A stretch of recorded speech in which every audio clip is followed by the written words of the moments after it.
Bonjour à tous, aujourd'hui nous allons poursuivre notre découverte des régions françaises et plus particulièrement nous focaliser sur sa géographie et sur les particularités de son territoire. Finissons tout d'abord notre découverte du territoire.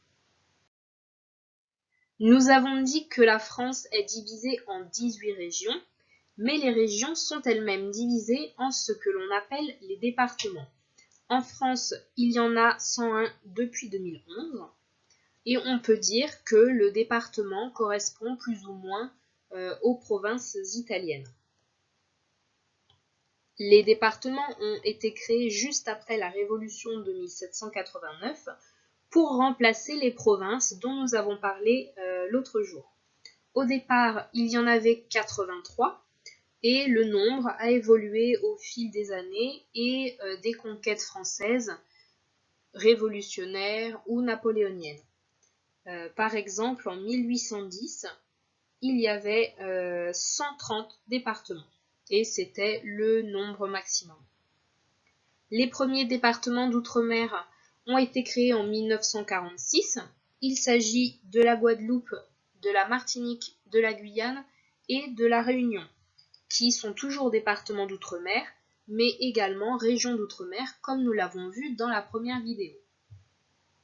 Le dernier territoire à avoir obtenu le statut de département est Mayotte, en 2011, ce qui porte donc le nombre de départements français à 101. En ce qui concerne le nom des départements, les révolutionnaires, en les créant, voulaient rompre les liens avec l'ancien régime, la royauté donc, et ont décidé de donner au département le nom d'un élément présent sur le territoire. Par exemple, certains départements portent le nom d'un fleuve ou d'une rivière, c'est notamment le cas de la Nièvre ou du Rhône. D'autres ont le nom d'une montagne, comme le Cantal ou les Vosges. D'autres encore correspondent à une situation géographique, comme le Nord ou le Finistère. Les départements sont classés par ordre alphabétique et ils sont numérotés de 1 à 96 pour la France métropolitaine. Pour les départements d'outre-mer, on prend le numéro 97 auquel on ajoute 1, 2, 3, 4 ou 6. Par exemple, nous avons l'Aveyron en numéro 12, les Bouches-du-Rhône en 13, le Calvados en 14, la Gironde en 33, l'Hérault en 34, l'Ille-et-Vilaine en 35. La ville de Paris porte le numéro 75, la Martinique le 972 et la Guyane le 973.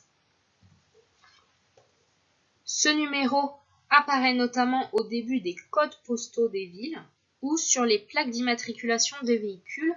Il est situé après les deux dernières lettres qui la composent.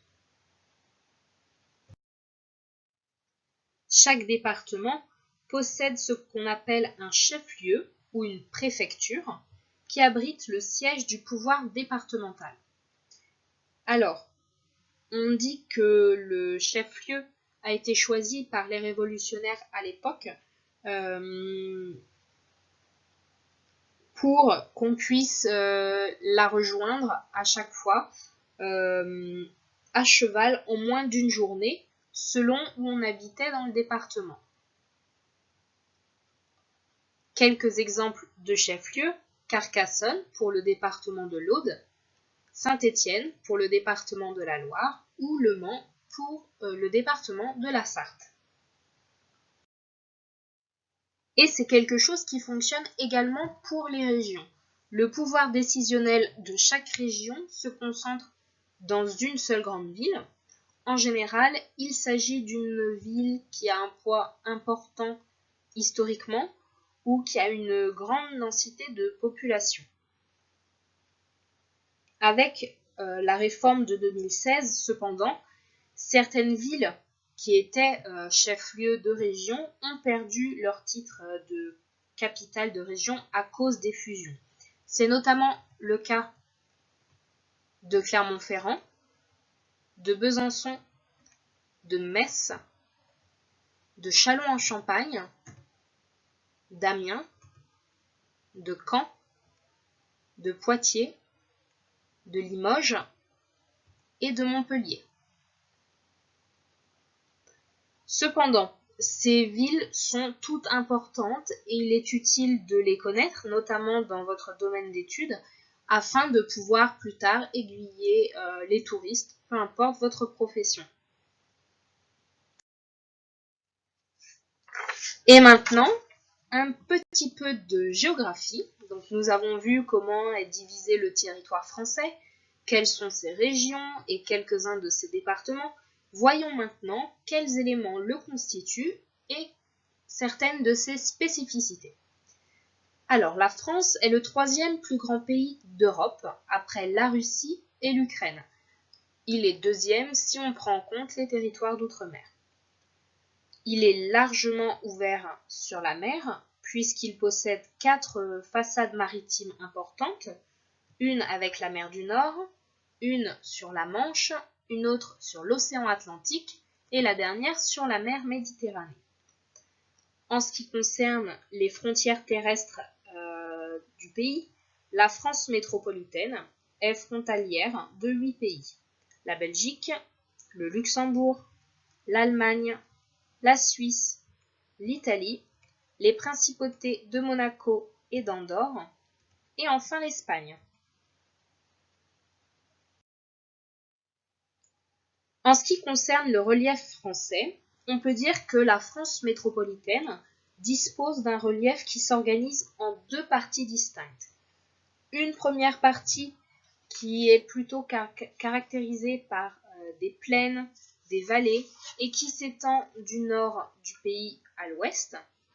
Et elle est notamment constituée du bassin parisien et du bassin aquitain qui sont favorables au développement de l'agriculture.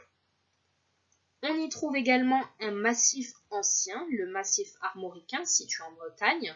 Cependant, attention, ce n'est pas une montagne, contrairement à ce que son nom indique. La deuxième partie est une zone faite de montagnes et de hauts plateaux. On y trouve aussi bien des massifs anciens comme les Vosges, le massif central ou le Morvan, que des massifs jeunes. C'est le cas des Pyrénées, du Jura et des Alpes. La particularité de ces montagnes est qu'elles sont peu érodées et donc assez hautes et escarpées avec des pics et des cols. C'est notamment le cas des Pyrénées et des Alpes. Arrêtons-nous un instant sur l'adjectif escarpé. Il signifie que le lieu présente une pente raide ou qu'il est difficile d'accès. Le sommet français le plus haut est le Mont Blanc. Il se situe dans les Alpes et culmine à 4810 mètres d'altitude. La France métropolitaine, malgré de nombreux volcans anciens, notamment dans le Massif central, ne possède plus de volcans actifs, ce qui n'est pas le cas de l'outre-mer.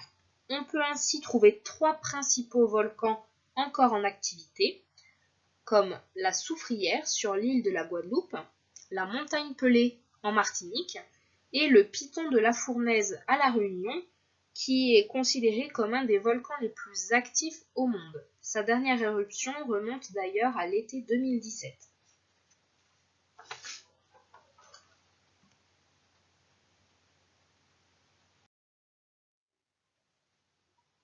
Après avoir parlé du relief, parlons maintenant de l'eau, de l'hydrographie de la France. Alors le pays est riche en cours d'eau et en rivières, mais il est principalement organisé autour de 5 grands fleuves, la Garonne, le Rhône, la Seine, le Rhin et la Loire.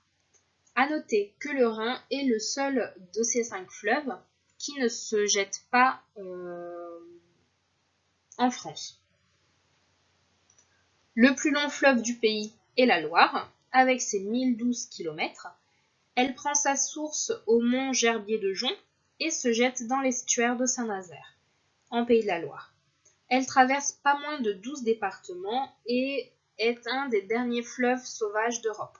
Cependant, malgré sa place de plus long fleuve français, elle n'est que 12e plus grand fleuve européen. Nous trouvons en revanche peu de lacs sur le territoire français, qu'ils soient naturels ou artificiels. Parmi les principaux, on peut quand même citer le lac du Bourget ou le lac d'Annecy, qui se trouvent respectivement en Savoie et en Haute-Savoie. Voilà, tu connais maintenant le principal sur la France et son territoire. Tu sais que pour la prochaine séance, tu dois répondre au quiz les régions, quelques notions, seconde partie qui se trouvent sur le site. On procédera à la correction en classe, tous ensemble. Tu as sans doute remarqué que tous les éléments dont nous avons parlé ne figurent pas sur les cartes du diaporama. Cela constituera effectivement notre travail en classe. Merci pour votre attention. Je vous dis rendez-vous à la prochaine leçon et à bientôt.